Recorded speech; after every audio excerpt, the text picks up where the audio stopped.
Welcome to Riks Europe. I am here today with Alex Phillips. She's a former MEP from UKIP and a TV show host for Talk TV. Thank you so much for being with us here today. How does it feel to be back in Brussels? It's amazing. So the last time I was in Brussels, not only had I managed to get myself out of a job, which was good work, but it was a rush to leave because all the borders were shutting. So it was the start of COVID. And when I lived in Brussels before, I was ready to go because I felt so vilified, so ostracized as a naughty Brexiteer. And then I've had 5 years away and I've come back and oh my gosh, it's like falling in love with it again. You know, see it through touristic eyes, the cobbled streets, the amazing beers. It's been gorgeous. Isn't it funny how all the people love Brussels when they don't live in it? I think that's the same with most places as well. I mean, you would love London unless you lived there. Probably. I think that's the way with big cities, really. As soon as you live in a big city, it grinds you down. But when you go to a big city, it's just exciting and new and there's so much to see. But, you know, one thing I actually do love about Brussels is the centre of Brussels itself is quite small. It's very walkable. You know, it's not like you have to get long metros or long tram journeys. You can actually see everything you need to see. It's just too bad that the EU is in it. Well, yeah, it is. It's a shame the EU even exists.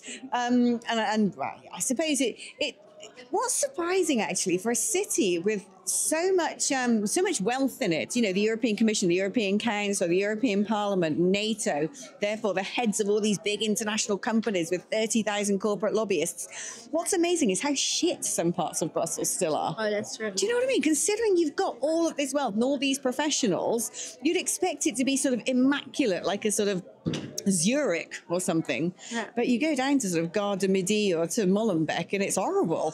Well, speaking of shit, there's a lot of shit going on in your country, if I can say it so bluntly. Yeah. And one of the worrying things, so getting now to a more serious topic, is, of course, the grooming gangs. Your government said they would have an inquiry on it, a national inquiry. Then, so for some reason, they didn't want to have it. They wanted to have 5 local inquiries, and they were allocating 5 million to investigate it, which is exactly what you need to control and see what actually happened. And now they want to turn it into some fun. So it seems they don't want to have a real investigation, and it makes me question, what is your government trying to actually hide? Everything. I mean, look, we don't need an inquiry, frankly, because we know what's gone on. There are men from a vastly different culture who thinks it's perfectly acceptable to take non-Muslim women as chattel and treat them as sex slaves. A lot of these men actually are from homes where there has been interbreeding as well. I think we don't talk about that enough, and that's not to be pejorative towards all people from a Muslim faith, but certainly in the United Kingdom, in certain communities, there are families who there's been a whole lot of cousin intermarriage. And it has created a sort of strange group of men who perhaps have, you know, irrepressible urges and learning disabilities who don't integrate.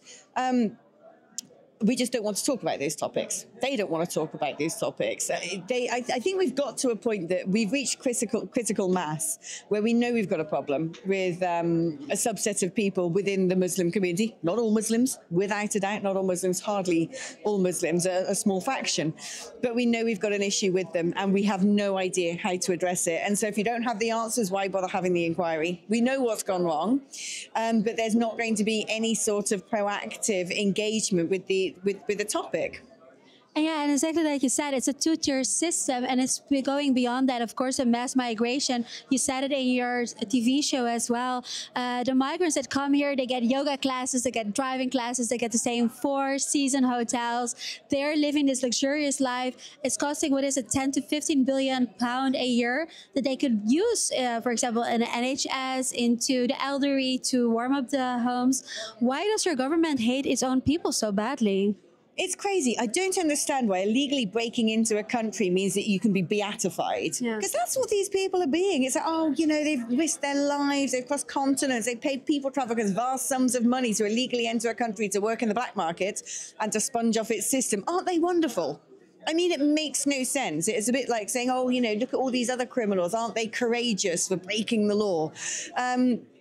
I don't understand. This seems to be the woke mind virus, to use the words of Elon Musk, that's affected a lot of governments in the West. And we need to get real, because we cannot have a system where we become the El Dorado for anybody who wants to turn up and live here.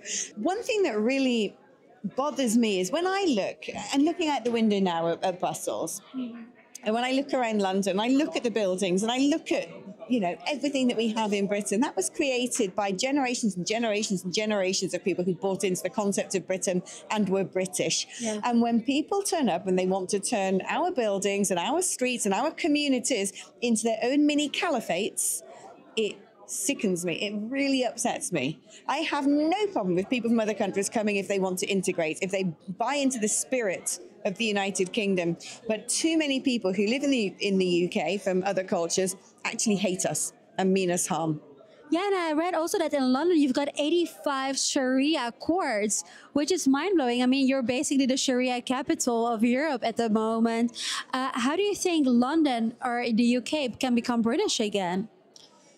Well, that's the big question, isn't it? What needs to be done? And it's very, very difficult. And, you can't suddenly go, we're going to deport a load of people because they're not Christian or they're Muslim. There are wonderful people in the United Kingdom from all over the world. The first few waves of migrants who came to the United Kingdom from the Commonwealth were the sort to want to have tea and sandwiches and had a picture of the Queen on the wall, and really wanted to integrate and loved the idea of Britain. But what we've had over the course of decades now are people who want to come and be an economic unit.